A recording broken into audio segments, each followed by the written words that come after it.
Welcome to Menopause Monday. Today we are going to be doing an interactive session. I'm actually going to be taking you through a few PDFs that I've created, a few documents I've created to help you manage overwhelm or to combat overwhelm, to help you become more focused and more productive, and also to support your mental health and your goals in actual fact. These are things that I use every day. They're what I teach my coaches to use every day. And when I use them regularly, I noticed that somehow life just seems to take on a different aspect. It's more positive, I'm more focused, I'm more productive, but it's almost, I don't want to say magic because it's not magic. This is not woo-woo either. When you clearly define your goals and when you clearly put it out there, what you want to achieve, somehow it happens. The path opens up in front of you, even though you might not know how that path is going to form. You end up walking a path that helps you get towards your dreams. So this is very ad hoc. I'm literally, there's no notes, there's no nothing. I'm going to share my screen with you. I'm going to talk you through the whole point of this. There's three resources I'm going to share with you, and you'll see in the links beneath this. If you're watching this on YouTube, you can just click the links and you can get these free resources. If you're watching this on my Instagram or my Facebook, or indeed on TikTok, just click on the links in my bio, ideally on Instagram, and then you go to the free resources section and you'll find all of them in there for you. So firstly, the affirmations. Do you know what you want to achieve in life? I think it's very easy for us to understand what we don't want. But are you really clear on what you do want? Because if you don't know what you do want, how do you know when you get there? And if you're not clear on what you do want to achieve, how are you ever going to find a way to get there, to actually achieve that? It's like saying, well, yeah, I want to drive somewhere. And you're just driving, but you're not looking at the map. You've not thought out a plan. You don't really know where you want to go. So you could be driving forever and never actually get where you wanted to be. And this is the same concept when it comes to achieving your dreams, achieving your goals, and just staying on track with things that are important to you. When I feel really antsy, or if all of a sudden life throws its curveballs at you, and it has a habit, doesn't it? It's not just one, it's like several. It's almost like it's trying to batter you down at times. That is when it's easiest to get derailed and to feel completely overwhelmed and then almost become paralyzed with fear, because you're thinking, I just don't know. I don't know where. I actually don't know how to start, where to go. I don't know what I'm doing. And that stuck feeling can build up and build up and build up, and it can really hold you back. It can lead to mental health disorders. It can lead to just so much stress and chaos in your life. So the reason I'm sharing this with you is because I've been through a very, very chaotic time in my life recently. And I found that when I started to use this system again, it made all the difference. It gives you, it's almost like an invisible hug. It sort of cocoons you in a sense of hope. And actually, it's more than hope. It actually works. So firstly, what do you want to achieve in your life? Now, you've probably heard of affirmations. You've probably heard of the law of attraction. This whole same concept, this concept in detail, I learned from Noah St. John. He talks about afformations, which is where you form what you want to achieve, and you start the sentence rather than sort of say, oh, I'm attracting abundance. It's why am I attracting abundance? So if you want to learn about it in great detail, then I suggest just go and get one of his books, because I think he has a free podcast as well. But that's how I came across this sort of system of affirmations, and it's something that I love sharing with people because I think it's incredibly effective. And essentially it's you ask yourself why. So why am I easily earning XYZ amount every month? Why do I love my job?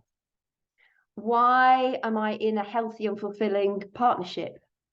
Why do I attract abundance?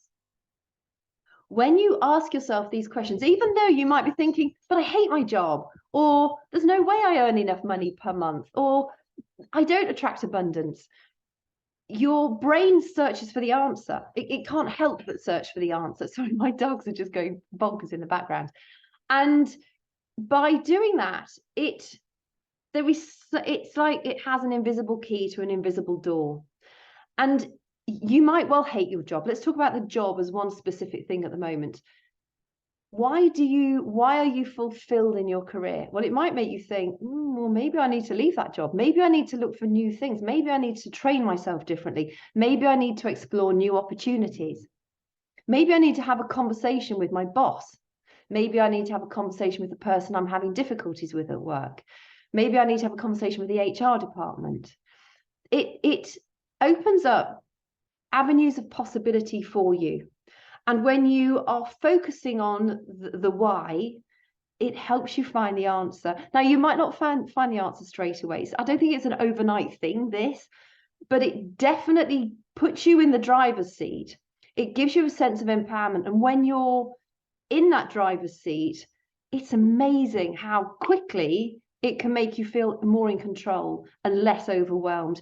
And when you're feeling less overwhelmed in one aspect of your life, and you're taking positive steps to improve that, that has a positive impact and a positive knock-on effect to other aspects of your life. So that in and of itself is a very sort of simplified way of going over Afformations and how you can make them work for you. I'm just going to share my screen with you because I just want to share the guide with you quickly. And then if you want to get that guide and download it and work through it yourself, then you totally can do. So let me just make sure I've got the right guide up, and let me make sure I share the right screen with you. Okay, I am. Okay, so this is the Afformations guide. I've basically created I've written down the steps for you. Again, these are simplified versions of what I've learned from Noah St. John. All accreditation given to him, but this is a work that I put together last year sometime, or was it earlier this year? So this takes you through the steps of how you actually form what you want to achieve. You'll see here, step 3, it says give yourself to the question. That essentially means, I mean, what I do is I listen to them in the morning and the evening, and then I write 3 of the ones that resonated with me most.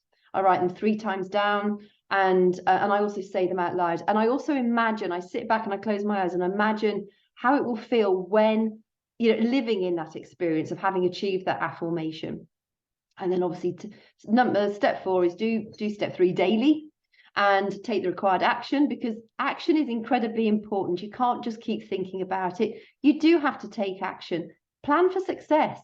Plan for it happening. Plan for you achieving your goals, and also commit to personal and professional development. That basically means feed your brain with books, audiobooks, podcasts that are going to help you filter in the right direction to the goals that you want to achieve. Now, these are the affirmations that I use every day. These are the ones I listen to.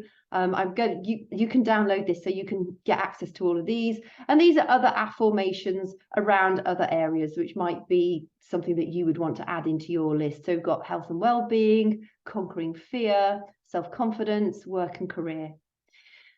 So I'm going to stop that share right now. And I just want to talk about the next thing that I want to discuss with you, because it's all interrelated. This is, so you see the affirmations are you essentially working out what you want to achieve. What are your goals? What are your dreams?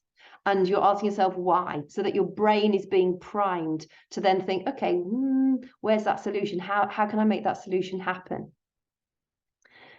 Now, I want you to become the action part of that is where I think a lot of people think, well, I've done the affirmations, but I don't know what to do next. So I'm going to share next with you my productivity guide and my sort of fear busting planner, because fear is often at the root of what holds us all back. You know, you could say, why am I easily earning £10,000 every month? But there's a fear in you thinking, but I don't think I can. Is a lack of self-belief. It's a lack of knowing what actions to take in order to achieve that kind of income. You might be wanting to earn more a month. You might be wanting to earn less a month. But you have to find the amount, you know, talking just about finances right now, the amount that stretches you a little bit beyond where you think you can go, because you always want to be, we are so much more capable of what we allow ourselves to believe. So dream bigger than you think you should. That's all I'm saying. and watch those dreams come true. So I'm going to share my screen with you again, and we're going to go through the productivity tracker and the fear busting guide, which again, you can fill in the form and you can get access to this. So let me again make sure that I'm sharing the right screen. That one. Okay, so now you can see the productivity and fear busting planner. Again, this is something I put together a little while back because I know with menopause, it's very easy to feel overwhelmed with brain fog. You lack focus, you lack confidence. We're going through a lot of changes in our life as a menopausal woman, and with the brain fog and the various things that we have to deal with as well, it makes it bloody hard. So I'm just whizzing through this so you can sort of see the sort of thing that we're going to go through. Okay. And now I'm just gonna there's a few little inspirational or motivational quotes at the end. So page 1, daily planner. Dump. Just get a pen or a pencil and a piece of paper. Don't make it pretty. Don't worry about it being tidy. Just literally dump what you need to achieve. What do you need to achieve today? What do you need to achieve next week? What do you need to achieve next month? What do you want to achieve this year? I tend to break my year down into 4 quarters. There's a brilliant book called The 12-Week Year by Brian Moran. I've read it several times, and every time I read it, I learn something new. And when you work upon a 12-week year, it keeps you much more accountable, because when you think, oh, I want to achieve this such and such a goal within 12 months, 12 months is so far off, and it's so easy to get distracted and for you not to achieve that. So if you're working on a 3-month basis, it makes you much more accountable to your own goals, but it's much easier to sort of review and reflect and plan, see what's gone well and see what hasn't gone so well, so that you can adjust, so that you get closer to achieving what you want to achieve. So then once you've done that, you can literally, this is where once you've brain dumped, you would start to write a few of your tasks in here. You're not going to worry about putting priority here just yet, but you want your sort of top tasks in these boxes here. And then once you've done that, for example, this is how I work now, you're going to, obviously I've put these into like order, but you might have your A1s here, you might have an A2 here, you might have a C3 here. Don't worry about it, because once you label them with the right number and letter, you can then put them into order. And I highlight my A1s as well. So your A1s really are they have to be done. You have to, without a shadow of doubt, get that task done today. Okay. So all those really important tasks that absolutely have to be done today, get an A1. The tasks that really ought to be done today, but it's not the end of the world if they don't get done today, are A2s. But they're still pretty important, but not as important as the A1s. You can have A3s too if you want, but I tend to then move to the Bs. So the B1s or the B tasks are, again, they're pretty important, but it doesn't matter really if they get done today or tomorrow, but you need to have done them for this week. So by the end of the week, you want to have got your B1s and your B2s done. Your C's are more creative. Your C's are the things that you love doing. My C tasks, I love it when I get into my C tasks, because they're where I'm creating images and videos and guides and things like this. I love doing the stuff like this, and that's all my C tasks. But they are still value adds. If I hadn't created this, I wouldn't be able to share it with you. If I don't create guides for my team, they won't have them, so it doesn't help them as much as it could do. So it's not a really crucial thing, but it's we can't be doing A1 tasks all the flipping time, because otherwise we just burn ourselves out. We need a mixture of stuff. So the C tasks, really, those are what I tend to do at the weekends, and they're my treat once I've done my A and my B tasks. D tasks are delegation tasks. What can you delegate to people? Can you ask another member of your family to do the pile of ironing that's been sitting there for a whole week or 3 weeks in my case? What can you delegate to other people? I think we often think, oh, it's just easier to get it done ourselves. Sometimes it is, but sometimes you just need to delegate. And elimination tasks. What are your elimination tasks? Those might be things like taking a load of clutter down to the tip. What can you just get rid of? What does no longer need to be done? Have you got to-do lists that you've been looking at since January last year and you've still not done them? listen, if you've not done them yet, probably eliminate them. And there's very cathartic. It's like clearing out your wardrobe of stuff that you never use. So this really gives you, this basically goes over what I've just explained to you. It mentions the book, Eat That Frog by Brian Tracy. It's brilliant. The daily planner. So this is my way of becoming as productive as I can, bearing in mind that some days I have more brain fog than others. So again, before I go to bed, I brain dump stuff. It clears it out of my head. So I'm not waking up in the early hours thinking, oh, I must remember to get that done. I do try and get to bed earlier than I would normally do. I find even if my sleep is erratic, by going to bed earlier, it just gives me a little bit more chance to have a decent night's sleep. Wake up with gratitude. I end my day with gratitude. I wake up with gratitude. I say prayers at night, and I'm always grateful for things in the morning. And then just I'm not going to go through all these in great detail, but again, this is, I think, sets your day up for success, and it doesn't take long. So fear busting. This is an integral part of taking action as well, because it's often at the root of it, like it says, it's the root of our procrastination. We're afraid of, are we afraid of success? Are we afraid of earning that income? Because what will our partner say? Will our partner feel disempowered if we have a partner? Will your friends get jealous of you? You know, that we have so many subconsciously held fears that sorry, my dog just needs to go out for a walk, that we don't realize they're holding us back, but sometimes they are. So really have a think, you know, get honest and real with yourself. What are your fears? You might have more than 4. If you do, just write them down. And then this is sort of fear busting. This is the process of working through your fears. What would happen if your fear came true? So what would happen if you started earning more than your partner earns and your partner feels disempowered? What is the worst that could happen? It might mean that you probably have to sit down and have an honest conversation together. Communication is always good. You know, fear number 2, your friends might get jealous of you. Well, I would honestly ask yourself, are they the friends that you want to be hanging out with if they're jealous of your success? So really have a think about what is the worst that could happen. If you start a new job, well, and it doesn't work out like you expected it to, well, is that any worse than the job that you hate right now? Or could it lead to new things? The chances are it would lead to new things. It will open new doors for you. And then here, can you minimize the likelihood of those fears happening? So let's go back to the jealous partner or the disempowered partner. How about you talk to your partner about your dreams and your goals and what you want to achieve in life, so that you have your partner alongside of you on your journey, so that they can celebrate with you when you reach those income milestones that you want to achieve, and that they can get excited with you. Because if they are feeling disempowered, it might be because they're afraid that you're no longer going to be in love with them as much as you would be when they're maybe the main supporter of the family. So you can minimize the likelihood of that disempowerment happening by having your partner along with you on the journey. And even if they are a little bit resistant at the beginning, just include them in your story, include them, update them, treat them, take them out on a date night, you know, let them enjoy the spoils of your success. And then how could you fix it if the worst really did happen? So let's talk about the absolute extreme. So say your partner feels disempowered and your relationship breaks down as a result.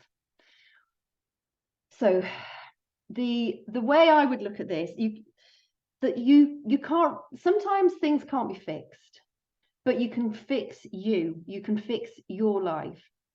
So if the relationship ultimately broke down, again, it's a bit like the jealous friends. Was that partner the right partner for you at the end of the day? If your partner is there trying to hold you back from success and control you ultimately from success and becoming independent yourself, are you better to go it alone? Are you better to be out there with a job that fulfills you, with a lifestyle that fulfills you, and with the potential to find somebody who you can love who fulfills you? Because sometimes you just pack different suitcases and you just go in different paths. So but there's a lot of things also that would not be that extreme. You know, there are a lot of things that you could fix if the worst really did happen. You know, what about you go for a job that you've been thinking about going for ages, and that the part of that job involves public speaking, which, by the way, is the #1 phobia. I was flabbergasted when I found that out. And so you do your first public speaking engagement and it goes wrong. So how could you fix it? Well, you could perhaps prepare better the next time. You could perhaps turn it into something where people can identify with you more easily, because it's the #1 fear that everyone has. So everybody else is going to be thinking, God, I admire her for getting, or admire him for getting up there and doing that. I couldn't have done that. And okay, it didn't go maybe as well as it could have, but you know, kudos to that person that stood on the stage and tried to do that public speaking. You can prepare better for the next time. And also, what is the potential cost for not confronting your fear? This is something I think we all tend not to think of, but the cost of not confronting your fear is huge. So again, I'm sorry now I chose the disempowered partner, because with me being single, I feel like it's a sort of a loaded statement, but I promise you it's not. But I think I'm also a psychotherapist, and I talk to a lot of people who are unhappy in their marriages, and the potential cost of not confronting your fear. So the potential cost of not having become successful in your job, not having sought out the career that gave you lifestyle and financial independence, regardless of the partner that you're with. And then that partner becomes disempowered, and ultimately that relationship breaks down. Well, if you'd never, ever tried to achieve the things that you wanted to achieve for your own personal fulfillment, you might be stuck with somebody who keeps you playing small. You might be stuck with somebody who likes you living in their shadow. Maybe you're not, but maybe you are. And maybe by that relationship not working out, maybe it is in the long term better for you, because then you stand the chance. You could be single, happily independent. You might stand the chance of meeting somebody who is more evolved, who is more successful, who is more confident, who celebrates your wins, who is on an equal level to you, who is happy to go out and do the adventures with you, or to live the life that you want to live. Oops, I've just realized I got a spelling mistake. Sorry, you'll have to forgive me for that. But really do consider, what is the cost of not confronting your fear? You know, you might stay with a job that you absolutely hate because you're afraid to go for a new job in case they say no.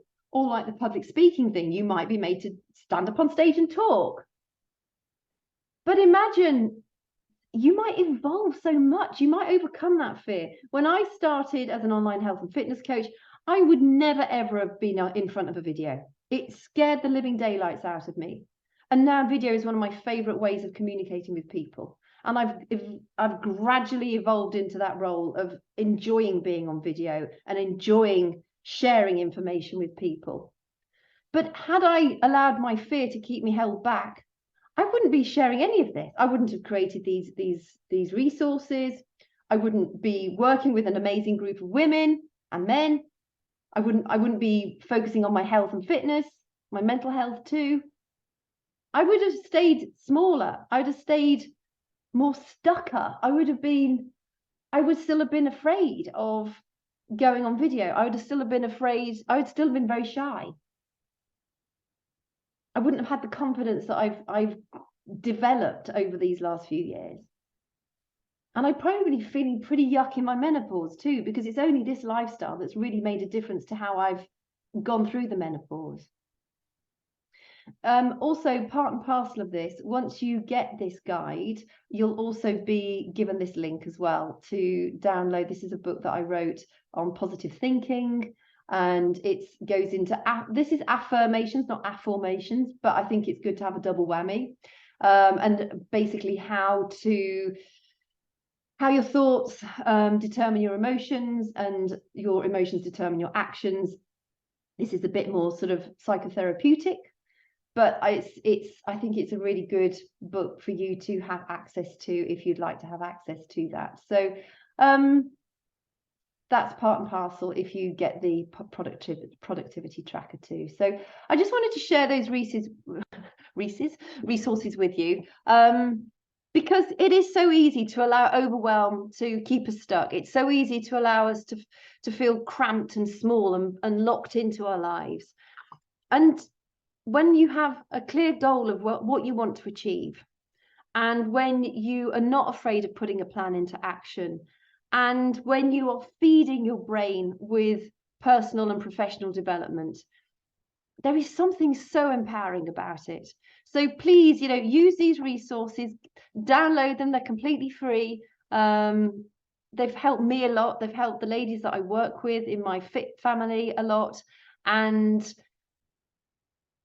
when we're feeling overwhelmed, the Afformations, you start your day with the Afformations, they're going to give you a sense of hope. The last affirmation I listen to in the daily on the daily basis is, why am I greater than my fears? And that one is just like, for me, that is so powerful, because even if there's everything going on in my head, why am I greater than my fears? It just makes me feel like Boudica. It makes me think, no, I can do this. I might not know exactly how, but I can. And just by showing up on the daily basis with that sense of strength, makes a massive difference to how you get through your day. And then then taking the action and being laser focused on what you want to achieve, and putting a plan in place, and being aware of the fears that are holding you back from achieving those goals. And then when you put that system into regular practice, the world is your oyster. So I hope that's been helpful. Let me know, do you have any ways of overcoming your fears? Do you have a system that you use to become more productive? I love learning about productivity. I think it's something we all ought to learn at school, and it would make all of us more successful. It would make all of us use time more effectively. I think we all complain that we don't have enough time. Most of the time, the problem is the fact that we don't use our time wisely.